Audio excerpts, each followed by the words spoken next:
Scraplist.io.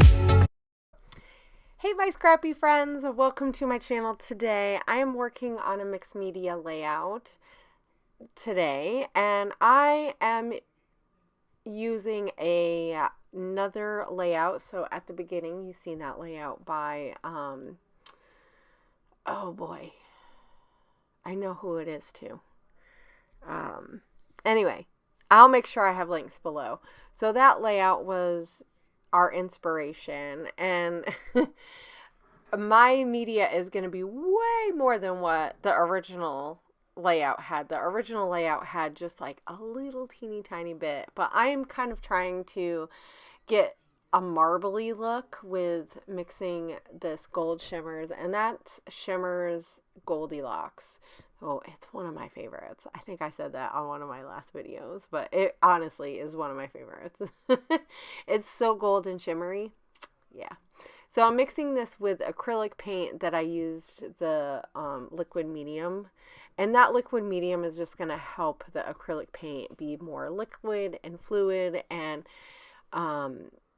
so that I can create more and I'll have a longer time to create with this paint. So if you want to thin down acrylic paint, using that is going to be a lot more helpful. It'll help the molecules of the paint not separate and do weird things. So if you use water, which you can, if you use too much water, it could separate, and when it dries, it could look a little bit weird. Now, I run the risk of this anyway because I'm using that shimmer spray on it, and this didn't quite turn out the way I wanted, but once I add everything, it's completely fine. And actually, I think it looks really cool with how the liquid is flowing down to the bottom of the page, which is going to help because on the original layout there is stuff along, horizontal, and then you have these elements that kind of trickle down. So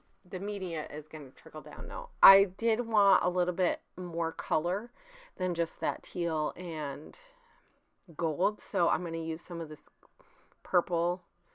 I don't remember what that purple shimmers is. It's just a shimmers. I don't think there's no metallic in that shimmer, so it's probably just a colorings. I wish I knew what the color was. So I just did some drops, and I am going to use my heat gun for part of this, and then I'm going to go back in and add just a little bit more and just leave it. And I let this sit for probably almost a week before I did anything with it. So I really let it dry. I find that if you do this and then you add like a book or something or another album on top of it, it really just helps that paper kind of settle down a little. Obviously it's going to buckle a little, and I did use high like a heavy gesso for that, and I made sure I didn't do it super perfect. So now I'm taking this stencil that I got. My son gave me a whole bunch of little scrapbooking things, and this was part of it, and I thought this would be kind of fun to just draw on the paint. And this is just a regular like felt tip type of paint, not a paint, a fine tip like felt marker pen. And it worked pretty well because of that paint. So the paint, if I had added a different kind of media on it, it probably wouldn't have worked so well. I find like with watercolors and stuff, it really soaks up the felt tip, and then it doesn't last very long. But with acrylic paint, it really does last. So I'm just stenciling this, and it's going to be part of my background, which is what I wanted. So I wanted to have more of an impact than the original. The original one was nice and light and airy, and this is not, and that's okay. This is the fun part about using like layouts as scraplifting. And so I am joining in with Kathy Elkridge. She has a group called Scrappy Kathy and Friends, and so every month at the end of the month she's going to be posting a scraplift in her group and on her channel, and you can follow along. And so I decided that I wanted to follow along, and even though I'm posting this in February, I actually made it at the very end of January, and so it took a little bit longer for me to create this. So one of the things that I think I want to just kind of remind everybody, like, it's okay if it takes a week or 2 weeks to get a layout completely finished when you're doing like mixed media like this. Like, do it in stages. Take your time, because that really gives you time to think about the different layers and what you want to add. And you can add a whole lot more texture if you're taking the time to do that. And like, if you're someone like me who works, you only have a limited amount of time. So get some fun stuff done 1 week and then knock out a whole bunch of layouts. Like this past weekend, I was able to get 3 layouts done because I had some backgrounds already completed. So all I needed to do was go in and just make the layout to do the rest of it. And, and so I had fun on both elements because I got to create that background 1 week, and then the next week I got to have this experience of creating the layout. So it was really fun. She used twine on the original layout, and so I wanted to add something but not twine.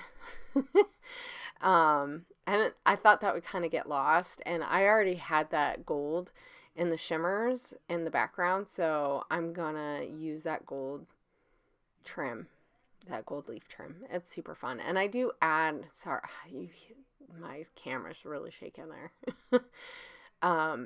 It's hooked onto my desk, and so every once in a while, depending what I'm doing. So I'm gonna let this sit there, and that sat there for a while so it could dry. Now, one of the things that I will say is the gold from the shimmers with this acrylic paint, it didn't quite mix in as well. So honestly, if I had Heidi Swap like gold, I would have used that, but my gold Heidi Swap color shine is all dead.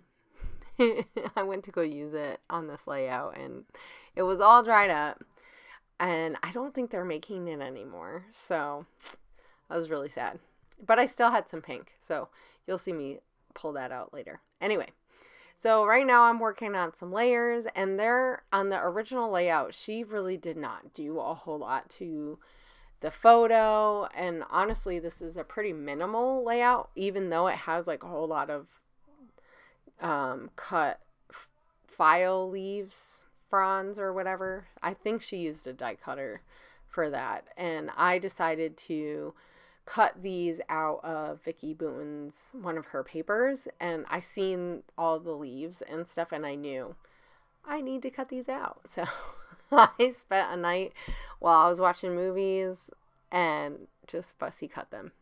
So it was super fun. I did add that doily too. I thought that would add just a little bit more for the layering, and I'm just going to work on layering. So you're going to watch me do this part and just kind of figure out. And at first, I only laid down a few of them, and then I kind of layer some stuff, and then I'm going to go back in and realize I just need to just adhere them, because at some point you're going to go crazy doing this layering part, and then you got to pick it up. So that's the problem with doing it this way, as getting everything where you want it and then reattaching it after, is it might not go in the same spot. And I know I didn't do that. You'd think, oh, I could take a picture. You'd think I'd do that, but honestly, to me, it's not as big of a deal, as long as I feel like at the end I really like the results of it, and I like how this turned out. I love how the leaves and all the fronds are like all over the place, and it kind of looks like they're falling down towards the bottom. So I really enjoyed it, even though it's way more than what the original. But I think that's the fun part, is that you can't tell that it's like the original, but there is something similar, so it's more of like an inspired by. So I'm just looking through and finding all these different colors, and I'm just going to put them down, but I think at some point I decide to start, yeah, here we go. This is where I'm like, oh, I just need to start adding everything and make sure. And some of these I have on pop dots, so you'll see I have a roll of the 3-dimensional tape, and I just cut off like chunks. That sounds really not so good. I just cut off squares to fit what I want. And that's why I like the roll as opposed to the individual ones where you can get in the pack that the squares are all separate already. And I also find that over time, sometimes they meld together depending on the temperature in your house and stuff. So I don't think they last as long as the roll. I just like it. I can control it so much better. So now I'm just going through and replacing all this stuff, and a lot of like the smaller ones, I'm putting the 3D adhesive on the ends and then putting a little bit of tape runner in the middle so it'll adhere to the middle and then it'll give that dimension out. I've done this before with other florals and like leaves and stuff like that, and I just really like how that looks. I've done it with butterflies too. It just looks really nice by the time you're done, and it just gives it so much dimension. So, and I don't care if it's a little bit more dimension-y in my album as opposed to it being super flat. But if you wanted it flat, you could just put it, use the some kind of wet glue. I'm using Eileen's for this one, but I also have a couple other ones. I have the mono. I need to get some glossy accents again too, because I like that for certain projects.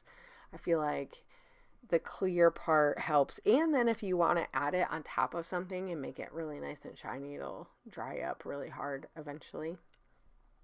So you definitely have to leave it for a while before it does, but you can get a nice little look to something. So once again, I'm just layering this how I think it's going to look good, and I just am playing around, and this is one of those fussy things that you do, and I did think about cutting some of this out, but then I was like, the thing is I like seeing this process when other people do it. I like seeing people work it out in their head of how they think it looks, because when you're sitting there looking at it, it looks way different than when you're there, right? So just playing around with it and seeing how other people do it is just kind of fun too, and working it out.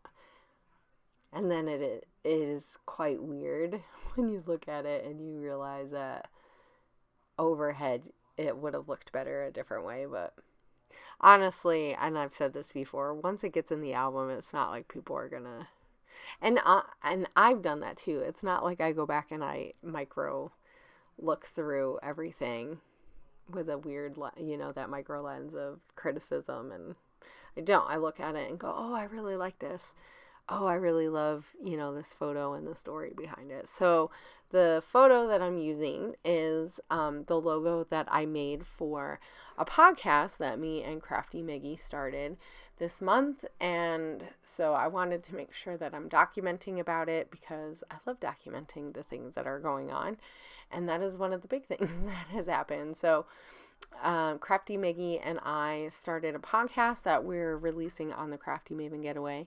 So this is a little shameless plug for over there. If you haven't checked that out, definitely go over there, because that'll be super fun for you to catch up. We've done a couple of episodes, and we have one that is ready to go live on Saturday. And so we're just talking all about the things. And so it's just super fun to get back into sharing what me and Megan are talking about crafty wise and going through different topics and stuff. So that gets released on Saturday mornings.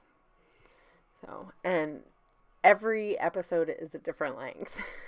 So if you want something really short or something really long, we got you covered. So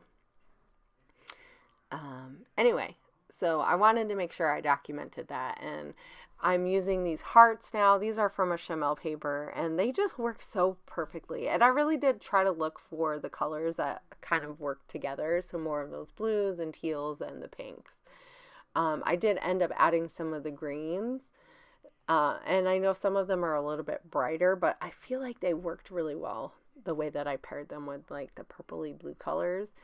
So, and once again, I'm going to put these on Pop Dots. I use so much 3D adhesive on this layout because I just really wanted so much dimension.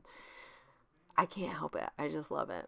I love looking through it and seeing all the texture and the layers, and I think that's what makes it interesting, and that's what I liked about the original layout. And I think that that's one of the things that I was really trying to pick up on and carry through, is even though it's not the same kind of texture, and you know, she has much more white spaces and it's a lot airier and stuff originally, but that feel of the texture is there for sure, and I really like it. So I'm putting these down, and then I'm going to start thinking about some other elements that I want to add, but I don't want to add too much because I already have quite a bit going on with these leaves and stuff, which are super fun to layer. I don't know if you guys have tried it, and if you haven't, you really need to. You need, like, get some fussy cut or use your die cutter if you have one, or even, I mean, you don't even have to use an electronic die cutter. You could use one of the manual ones and cut out, you know, some leaves and stuff. I'm sure there's dies of just leaves. So I found 2 different kinds of Maggie Holmes butterflies. They're from different collections, but I'm going to go through this book. You can't see it very well, but it has a whole bunch of Maggie Holmes stickers in them, and then I have these little gold hearts, and actually those, and I think that one butterfly up at the top, the more purple one, which is perfect. I wish the other one, the teal and pink one, is really pretty too, but they're not the same style, even though they're both from Maggie Holmes. But well, and part of the problem with the stuff from that booklet is it's much thinner because it's just a collection of a whole bunch of different collections of stickers. And so they use the designs that they use on the big chipboard stickers and some of the other types of stickers, but they made them much more budget friendly, and so but that means that they're just thinner, and it works really well for like the best ever, which, you know, I mean, we all put that stuff on there, but it's just nice to have that little bit of gold aspects. And the little hearts are from, I thought about putting that on there, and then I decided, let me put it underneath, which is a little bit more true to the original.